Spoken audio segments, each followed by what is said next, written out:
Hello hi welcome back to Ruthvi's home kitchen. So after చాలా long time మళ్ళీ నేను వీడియోనే చేస్తున్నాను. సో కొన్ని రీజన్స్ వల్ల నేను వీడియో అప్లోడ్ చేయడం కొంచెం నాకు కష్టం అవుతుంది. అండ్ ఇక్కడ నుంచి మనం కన్సిస్టెంట్గా వర్క్ చేద్దాం.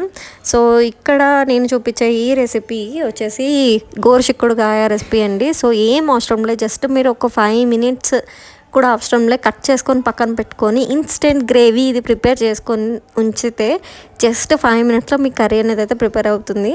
అండ్ ఈ రెసిపీ వచ్చేసి ఈ రుత్వీస్ హోమ్ కిచెన్ యొక్క గ్రేట్ రెసిపీ అనమాట, గ్రేవీ రెసిపీ. అండ్ ఇప్పుడైతే నేను ఇది రివీల్ చేయాలనుకోవట్లేదు. సో ఈ వీడియో చూసిన తర్వాత ఎక్కువ లైక్స్, షేర్స్ అండ్ సబ్స్క్రైబర్స్ వస్తే సో డెఫినెట్గా నేను ఈ గ్రేవీ రెసిపీస్ అండ్ ఇంగ్రీడియంట్స్ ఏమేమి వేసానో నెక్స్ట్ వీడియోలో నేను మీకు షేర్ చేస్తాను. సో చాలా సింపుల్గా, మెయిన్ ఎర్లీ మార్నింగ్ ఎవరైతే స్కూల్స్కి కాలేజెస్కి వెళ్తారో సో వాళ్ళ త్వరగా మనం వాళ్ళకి చేసి పెట్టాలి కాబట్టి సో ఈ రెసిపీ అయితే మీకు చాలా హెల్ప్